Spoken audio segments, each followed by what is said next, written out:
حضرت بلال کے گلے میں رسی ڈال کے نا جب مکے کی گلیوں میں وہ نوجوان دوڑایا کرتے تھے تو حضرت بلال رضی اللہ تعالیٰ عنہ کے قریب سے گزرتے تو گزرنے والے بھی عجیب بات کرتے. کوئی کہتا ذرا اور کلمہ پڑھ, کوئی کہتا بلا اب اپنے خدا کو تجھے بچائے, کوئی کہتا بلال تجھے کیا ضرورت پڑی تھی یہ سارا کچھ کرنے کی. ایک آدمی آیا کہنے لگا بلال اگر تیرا رب سچا ہے, تیرے رسول سچے ہیں, پھر تجھے بچاتے کیوں نہیں؟ پھر تجھے بچاتے کیوں نہیں؟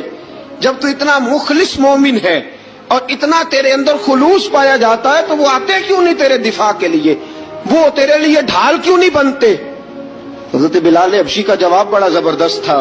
جناب بلال کہنے لگے میں مخلص تو ہوں, میرا رب قادر بھی ہے, لیکن فرمایا جب تم جاتے ہو نا بازار میں برتن خریدنے, مٹی کا برتن لینا ہو تو ذرا ٹھوک بجا کے چیک کرتے ہو کچا ہے کہ پکا.